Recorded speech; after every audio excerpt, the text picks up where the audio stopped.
Salut à tous, épisode 12 avec les New York Knicks. Alors dans cet épisode, on va traiter d'une grande partie des playoffs 2020, donc qu'on avait réussi à rejoindre après une saison plutôt très correcte à 57 victoires. Et dans l'épisode précédent, on avait gagné le premier match contre les Celtics. Donc à présent, je vais simcaster la fin. Parce que je veux pas encore une fois trop fausser les choses en jouant les matchs. Donc je joue un peu, je simcast, voilà, après on rentre un peu quand ça s'avère possible et amusant. Bon, donc on mène 2-1 après deux simcasts.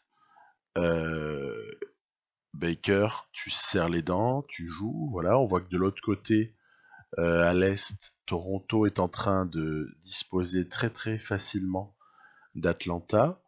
Donc, pour notre part, 97-102. Ah, ça m'a donné envie de rejoindre. J'ai envie de rejoindre. Donc, on va voir. -5, plus de 3 minutes à jouer. C'est totalement réalisable. Bon, Irving, un petit peu de manière chanceuse, nous met à -7. Ensuite, petit move tranquillou. Vous avez vu, ils sont ultra small ball. Les Celtics, là, c'est bon, il y a eu changement, mais au départ, ils étaient avec 5 petits. Il n'y avait ni Al Horford ni Williams sur le terrain. Ils étaient avec limite, ils avaient Tatum en pivot, quoi. C'est assez rigolo. Alors cette claquette, elle va faire très mal. Hein, voilà. C'est vraiment la claquette qui tue. Et puis là, je voulais montrer cette action, elle est somptueuse. Parce que c'est Irving qui va véritablement briser les chevilles. Regardez, hop là, de Nilikina. Oh là là, c'est énorme. C'est super. Rien que sur le cross, il lui a tout fait perdre. Donc on est à 2 victoires partout. On va là encore simcaster. Voilà. Donc c'est assez serré finalement, non. Non, pas si serré que ça, on gagne. On gagne, donc Toronto a déjà rejoint la finale de conférence de l'autre côté. Et puis là, je vais encore simcaster, comme ça on saura réellement ce qu'on vaut. On verra si on mérite ou pas d'aller en finale de conférence. Eh bien, il semblerait que oui. Voilà qui est fait. Donc, nous voici, après avoir disposé des Celtics, on est en finale de conf face à Toronto. Que se passe-t-il de l'autre côté? On voit que de l'autre côté, à l'ouest, les Warriors ont quand même été emmenés en 6 matchs par les Suns, hein, ce qui est quand même une belle cote, hein, si on parlait des choses maintenant. J'ai encore vu le premier match de la saison des Suns là contre les Mavericks l'autre soir, qui ont certes gagné les Suns, mais bon, c'est pas. On a du mal à imaginer une équipe qui serait éventuellement en demi-finale de conf la saison suivante, quoi. Bref, c'est amusant. Partie des équipes comme ça qui sont un petit peu vues de manière généreuse, dirons-nous, par Touquet. Pourquoi pas. Et puis nous-mêmes, les Knicks, hein, je vais pas dire grand-chose parce que est-ce que c'est prévisible d'avoir des Knicks en finale de conf Est en 2020? Avec les mouvements qu'on a fait, avec le trade d'abord de Gasol et ensuite le recrutement du free agent Jimmy Butler, oui, c'est très clairement envisageable. Mais puis le développement aussi de Nilikina et de Knox, hein, qui ont été vraiment en gros progrès, puisque au départ Nilikina avait 74, il est désormais à 78. Knox avait 74 aussi, il est à 79. En 2 saisons, hein, finalement, c'est déjà pas mal du tout. Même le petit Mitchell Robinson, qui était à 60, 71 environ hein, au départ, se retrouve là maintenant à 76, 60, bon, un gros 75, 76, et ben voilà, c'est quand même pas mal. Hein. On a du monde, même si notre banc est quand même faible, hein, on va pas se mentir. Sur le banc, il y en a un quand même que je regrette pas d'avoir pris, c'est Jamichael Green, parce que je trouve qu'il fait quand même du gros boulot. Il est vraiment un quatrième élément dans la raquette en rotation de Porzingis, qui est vraiment très intéressant. Alors on voit que sur ce premier quart-temps, on a eu pas énormément de réussite, mais les Raptors non plus. Donc on est resté sur un score très faible. 8-7, c'est vraiment pas grand-chose. On reste encore une fois, là vous voyez, on est déjà à la moitié du deuxième quart. On est à 11-10 quoi. C'est super faible comme score. Là on voit que Valanciunas a vraiment une belle autorité dans la raquette. Bon, très bien. Ballon perdu, je déteste. Ballon perdu.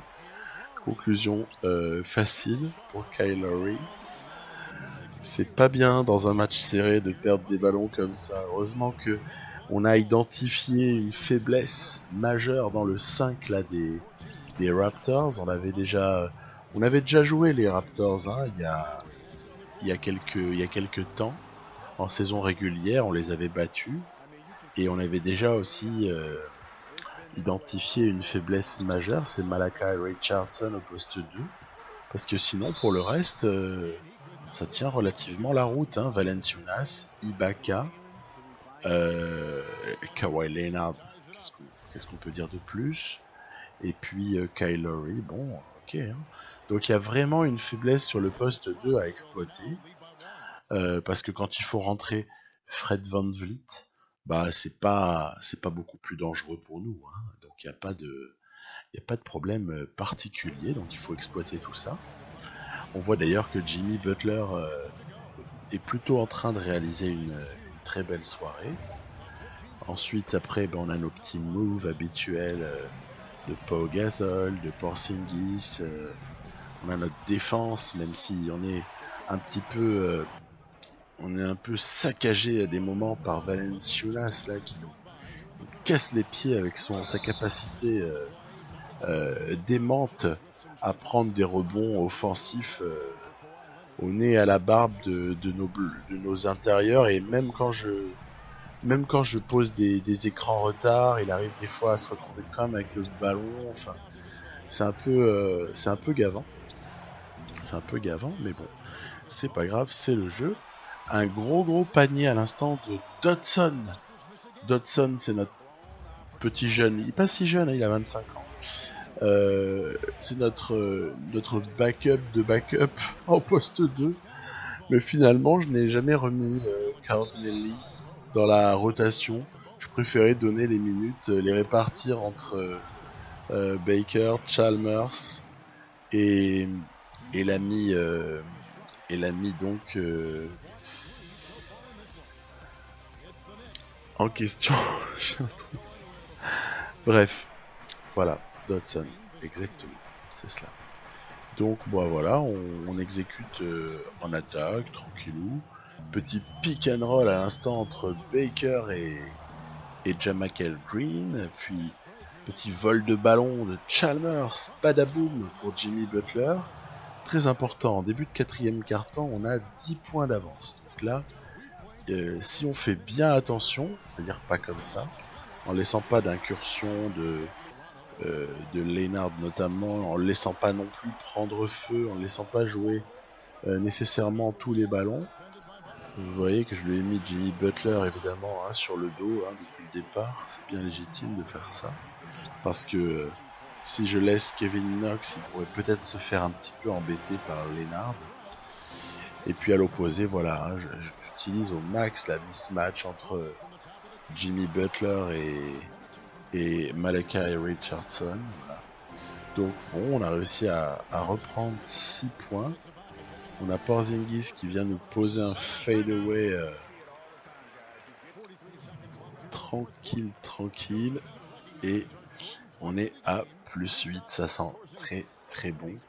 Au final, ce match ne pose pas tant de difficultés que ce que j'aurais pu le craindre, disons. Voilà, dernier shoot raté par Kawhi Leonard, il était un petit peu désespéré celui-là. Et donc raté relativement logiquement. Voilà, on s'impose de 8 points. 32, c'est très faible. 32 points marqués par les Raptors, c'est très faible.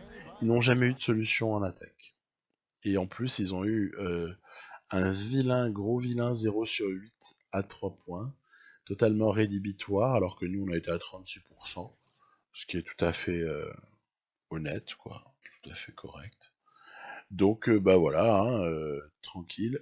Malgré donc un énorme match de Valanciunas, un gros match de Kawhi Leonard, le reste, et notamment Kyle Lowry, sont passés mais totalement à travers. Puis chez nous, eh ben, c'est du Jimmy Butler en mode patron. Porzingis, loin d'être mauvais. Petit apport significatif de Jamichael Green. Bref, on a donc remporté ce match 1. Et puis on s'apprête à faire plus ou moins la même chose que ce que j'ai fait précédemment avec les Celtics, c'est-à-dire faire du simcast pour voir un petit peu où est-ce que ça nous mène et pour voir également si on a le niveau pour passer ou si on ne l'a pas. Voilà. Donc je suis pas dans une posture à vouloir gagner maintenant en fait. Si on se fait éliminer, eh bien ça voudra juste dire qu'il faut adapter notre effectif, faut repenser un petit peu certaines choses et profiter de l'intersaison qui suit pour se renforcer quoi, hein, très très clairement. Donc je suis pas vraiment obsédé par le fait de jouer tous les matchs ou d'essayer bon, de fausser d'une quelconque façon les choses. On gagne, en l'occurrence 3-0. C'est relativement net pour le moment, ça sent presque le sweep. Et puis si on se fait éliminer, on se concentrera sur l'intersaison et puis c'est tout. Voilà. Donc on va rentrer là sur ce match 4 à 1,26 de la fin. Et nous sommes à 5 points. On a 5 points de retard. Donc c'est quand même pas génialement engagé. D'autant plus que j'ai envoyé un shoot quand même relativement contesté là avec Gasol. C'était pas le meilleur choix du monde. Là dans la foulée je vais faire la même chose avec Jimmy Butler. Là je me dis ok mec, t'as complètement raté ta chance. Tu rates 2 balles où il fallait essayer de tenter le 2 points. Mais en face ça fait n'importe quoi. En face ils font n'importe quoi face à notre défense. En fait ça continue, ils n'ont pas de solution. Ils n'ont pas de solution et en plus ils n'ont pas Kawhi Leonard sur le terrain. Et puis j'ai regardé un petit peu plus tard pourquoi est-ce qu'il n'était pas là. Tout simplement parce qu'il était en début de blessure. Hein, donc il a participé à 23 minutes du match et ensuite il a été sorti parce qu'il y a une blessure visiblement qui le concerne. Donc très bien, très bien. Donc ça explique que les Raptors n'aient aucune solution en attaque. Parce que sinon ils se contenteraient de donner balle à Leonard et puis advienne que pourra. Là je fais une double team là-dessus là qui va provoquer une très très mauvaise passe de Kyle Lowry, perte de balle. On peut encore gagner. Et Jimmy Butler se régale. Très très bonne action défensive convertie par une contre-attaque de Jimmy Butler. Je rigole parce que on est rentré, il y avait 92 à 97. Et là, avec le lancer bonus, on se retrouve à 99-97. C'est pire qu'inespéré. C'est un miracle total, ou alors ça veut juste dire que les autres ont joué comme des grosses brêles. Je pencherai un petit peu pour cette solution-là, pour être sûr. Même si notre défense elle est costaud, hein, il n'y a pas non plus craché sur ce qu'on a en place. Hein. Le Gasol, c'est très dissuasif, ça a du QI. Porzingis, il a progressé. Et puis alors les trois autres sont en train de devenir des véritables lockdown défensifs. Donc ok, très bien. On a sweepé les Raptors, rien que ça. Donc très très bonne chose. Et puis en finale NBA, tiens, qui est-ce qu'on retrouve ou qui est-ce qu'on rencontre surtout parce qu'on les a jamais affrontés, donc on les retrouve pas. Les Warriors. Et si vous vous souvenez, à l'épisode 10, j'avais dit comment ça, ils sont invincibles les Warriors soi-disant. Puis on était allé les taper en fait, on était allé les taper chez eux sur un match assez propre. Et puis ce début de match, je vais toujours essayer de me concentrer sur la défense. Hein. Malheureusement, il y a des moments où il y a quelques shots ouverts qui rentrent du côté des Warriors et puis ça fait tout de suite un petit écart au score assez spectaculaire comme vous allez pouvoir le constater. Nous on est modestes, nous on ajoute des 2 points les uns derrière les autres, mais eux sont un petit peu plus flashy. Hein. Attention, il y a Klay Thompson ouvert. Ok. Donc en deux shoots à 3 points magnifiques de Curry et Thompson, plus une contre-attaque, qui nous passe devant alors qu'on était plutôt pas trop mal calé sur ce match. On n'était pas trop mal, mais voilà. Ok, shoot raté à mi-distance de Jimmy Butler. Contre-attaque, ficelle, bla. Et ouais, ça nous rappelle le truc qu'il faut à tout prix éviter avec les Warriors, éviter de leur laisser des contre-attaques. Alors là, mais en même temps, on me dirait c'est pas facile parce que pour ne pas laisser de contre-attaque, il faudrait mettre tous nos paniers, ce qui est délicat. Là encore, contre-attaque sanglante avec un 3 points de Steph Curry. Il faudrait ne pas laisser de contre-attaque. C'est délicat de ne pas laisser de contre-attaque. On n'aura jamais du 100% sur toutes nos tentatives. C'est pas ça le basket. Donc non, je pense que ça passe aussi beaucoup par un repli. Puis ça passerait aussi sûrement par une défense un peu plus serrée parce que là quand même ça commence à pas être joli. Là on voit, oh là là, 19-10 pour les Warriors. Ce début de match commence à tourner un peu à la fessée en fait. Heureusement, que font-ils ces Warriors? Ils vont avoir un petit coup de mou là, ils vont avoir un coup de mou qui est dû à l'entrée des remplaçants. Voilà. Il y a Quinn Cook, il y a Iguodala. Bon, ils ont encore Jordan Bell là sur le terrain. Jordan Bell était dans le 5 majeur. Mais ils ont également Sean Livingston. Enfin, c'est le banc qu'on connaît. Hein. C'est le banc qu'on connaît avec une addition. C'est Magruder. Voilà. Donc, a priori, en plus, dangereux parce qu'on se dit, ouais, c'est un shooter à 3 points. Danger. Mais en fait, ils n'arrivent pas à produire quoi que ce soit offensivement. Il semblerait qu'on soit encore une fois en situation de museler l'adversaire. Donc, on pratique un basket assez défensif puisqu'on est très très dur à prendre et puis qu'on va souvent au bout des possessions. Donc un tempo relativement lent, on n'a pas une grosse pace là avec ces Knicks. C'est le fait de beaucoup jouer au poste pour des fois ressortir et ne pas tenter sa chance dans la raquette, mais souvent quand même tenter dans la raquette et puis poser nos systèmes, attendre que les écrans soient bien posés justement, ou alors comme ça, voilà, attention, 2, 1, 0, et hop, le petit buzzer beater de Marc Gasol pour égaliser à la mi-temps. Donc on a réussi un truc déjà qui est pas mal du tout, c'est combler le fossé des 9 points qu'on avait eu en début de deuxième quart où il nous avait vraiment mis une misère terrible. Donc c'est déjà ça de prix, alors que je vous ai laissé les highlights de la première mi-temps parce que je trouve qu'il y a quand même des actions qui sont plutôt jolies et spectaculaires. On voit que Curry a été vraiment bon. Les pourcentages de réussite au shoot sont relativement élevés en cette première mi-temps. C'est pas dit que ça dure, hein, on va voir ça juste après. Donc voilà, on est au début de la deuxième mi-temps.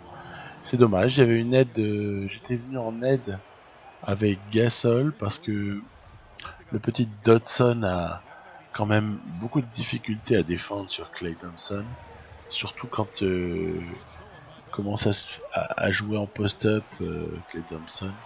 C'est pas évident du tout. Dodson il fait 3 grammes et demi, donc pas évident de résister. Il est pas spécialement bon en défense, il est tout ce que vous voulez. Mais bon, moi je l'aime bien. Je l'aime bien, une fois n'est pas coutume. J'aime bien un joueur, même s'il est vraiment mauvais en défense. Bon, voilà. De toute façon, on s'est pas dit qu'il soit encore dans l'effectif quand même. Et suivante, hein. Vous voyez là, il a failli intercepter Dodson. Et puis en définitive, panier facile pour Klay Thompson. Alors heureusement qu'on a Marc Gasol dedans, on a Jimmy Butler à des moments qui fait tout ce qu'il peut. Hop là, on a contré une première fois, on a contesté une deuxième fois, contre-attaque, allez. Et là, et oui, le perfect de Marc Gasol, juste dans l'axe, il y a 3 points. Alors derrière, il y a un petit... En fait, c'est pas un oubli défensif, c'est que j'ai essayé de suivre avec Jamichael Green, mais il s'est retrouvé bloqué par des coéquipiers, super bêtement. En gros, Green, lui, il est passé, et son défenseur, il a jamais réussi à passer. Voilà, dommage. Encore un petit fade away juste à la fin des 24 secondes. C'est vraiment un truc que je fais assez souvent. Parce que je pense que face à cette équipe des Warriors, on n'a aucun intérêt à emballer le match, à jouer sur un rythme trop élevé. Parce que qui dit rythme élevé dit plus de shoots et donc forcément sur le nombre un petit peu plus de chances que leur adresse, alors que l'on voit un coup de filou de Jamichael Green et Aaron Baker qui met dedans. C'est énorme. Voilà, je préfère ralentir, rejouer un peu dur, voilà, bon, ça n'empêche quand même pas d'être mené de 4 points à 3:30 hein, de la fin. Hein. Là, rapidement, hop, là, on sauve ce qui peut l'être. Merci Porzingis d'arriver à planter ce 2 points qui nous ôte une belle épine du pied. Derrière, encore un stop. Encore un stop. Et là, ok. Porzingis qui va nous ramener à égalité. 40 partout. Le petit Draymond Green là, qui nous a fait un petit peu son cinéma a réussi à mettre un shoot un peu bizarroïde avec la planche. Et il a voulu voir le panier qui nous fait passer devant. Et je sais si ça faisait longtemps qu'on n'était pas passé devant. On passe devant au meilleur moment. On voit que l'IA a choisi Marc Gasol comme arme du match. Je suis assez d'accord. Encore une fois, énorme contestation. Il aura fait un boulot dans la raquette. Mais écoutez, il leur aura mis vraiment tarif. Quoi. Il leur aura fait le tarif. En même temps, est-ce que c'est bien surprenant le pivot titulaire là dans la partie, le pivot titulaire des Warriors, c'est Bell. Pourquoi pas? Alors que là par contre j'ai un peu fait l'idiot. Je suis resté un tout petit peu trop dans la raquette. On s'est pris une défense illégale. C'est pas la meilleure nouvelle du monde et puis c'est pas très très glorieux de ma part. Bref, encore une contestation. Bon derrière je vais rater le shoot. Waouh! Sur la contre-attaque, Kevin Durant qui nous plante le 3 points qui fait très très mal. Oh, comme il avait fait à Cleveland au match 3 en finale, dans les finales 2017, où il a comme ça cette aptitude à venir poser là derrière des dribbles. Il vient à 3 points sur entre le 45 degrés et l'axial et là c'est ficelle quoi, c'est énorme. Bref, on a tout de même un ballon de la gagne. Alors je vais attendre un maximum. Et je vais le jouer avec Porzingis. Vous pouvez voir juste avant, j'avais un tout petit peu modifié la rotation. Pourquoi? Alors qu'on voit qu'on arrive à montrer le tir de Klay Thompson. On a gagné ce premier match. En fait, j'ai terminé avec Porzingis en 5, mais pour quelques secondes. Hein. Porzingis en 5, Knox, Butler, puis j'avais fait rentrer Baker et Nelikina. Donc on peut voir que les adresses elles sont pas scandaleuses, hein. Un petit peu fortes à 3 points peut-être, mais ils ont été encore plus adroits que nous. Non, ce qui fait la différence, c'est les interceptions et les contres, bien sûr. Voilà, donc une shooting chart plutôt jolie. On a gagné le premier match des finales NBA, ce qui fait quand même relativement plaisir. On a donc lancé notre machine. Voilà, on va s'arrêter là pour cet épisode. Je reprendrai exactement à cet endroit-là, c'est-à-dire on mène 1-0, on est en finale NBA. En face, ce sont les Warriors. Que va-t-il se passer? Eh bien, nous verrons ça. Bye bye.